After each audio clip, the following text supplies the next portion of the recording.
Hey there guys, how you doing? Sorry I missed a couple days.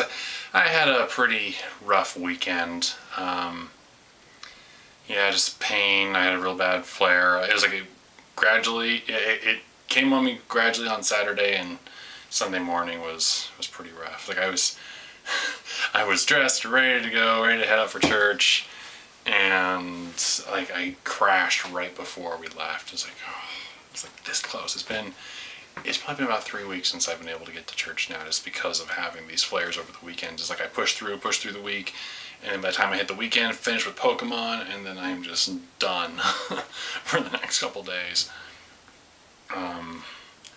So we're gonna try to see if we can get through this week.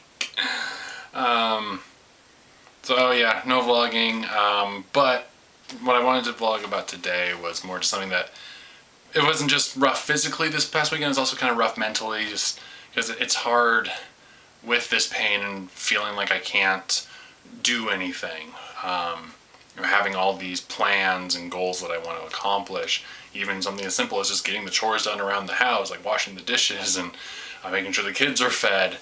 It's hard. It's really hard with me with having this fibromyalgia,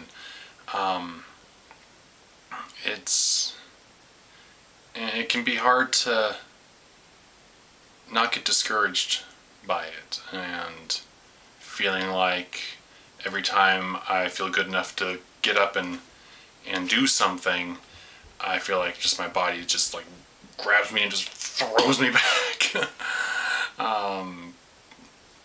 And it also gets hard too with not being jealous of seeing other people's successes and them other people accomplishing goals that are similar to ones I had set for myself, of different film projects or stuff like that. Like, with the whole Delantar film idea that I had been trying to work on, I've come across two other kind of world building sci-fi fantasy projects by some other Christian filmmakers.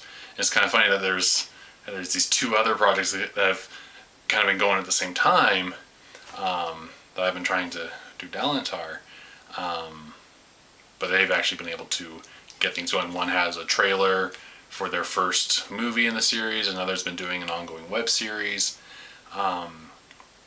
So it's cool to see that, and they look like they're entertaining stories. It's just hard for me. It's like, I wanted to be doing something similar, and I just haven't been able to. And then there's the whole card store thing. I've been wanting to, trying to get that going, and still waiting for those cards to come in. And I don't really have any means right now to get any other cards, get inventory any other way at the moment. I've pretty much sold out on all I currently have, and but it's like every time I start, it feels like, I feel good enough I could be running my own store right now, or as soon as I get that product, I can start selling that stuff again, and then it's just I hit another rough patch, and I just wear myself out.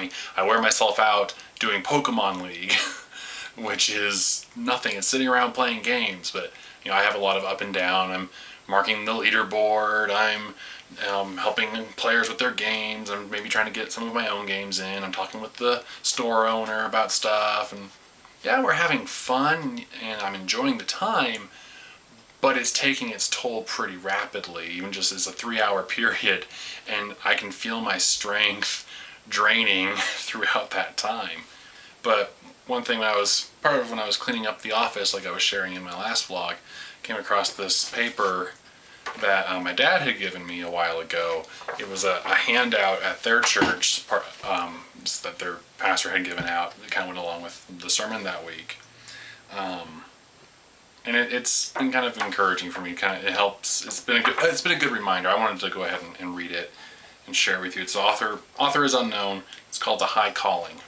If God has called you to be truly like Jesus, He will draw you into a life of crucifixion and humility, and put on you demands of obedience that sometimes will not allow you to follow other Christians.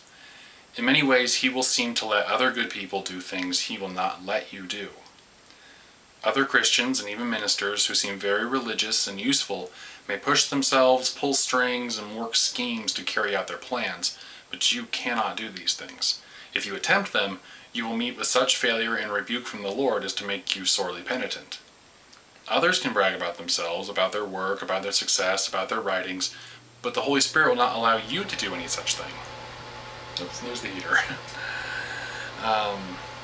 And if you begin bragging, he will lead you into some deep mortification that will make you despise yourself and all your good works. Others will be allowed to succeed in making great sums of money, or having a legacy left to them, or in having luxuries, but God may only supply you daily because he wants you to have the privilege of providing your needs daily out of the unseen treasury.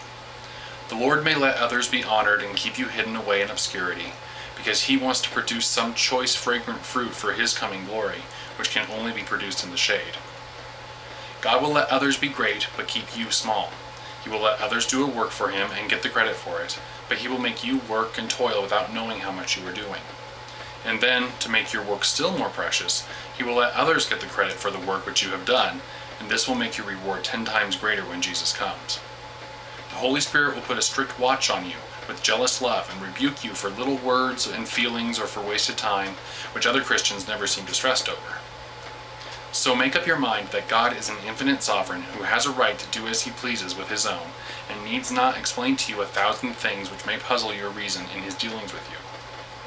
God will take you at your word, and if you absolutely sell yourself to be his slave, he will wrap you up in a jealous love, and let other people say and do many things you cannot do or say.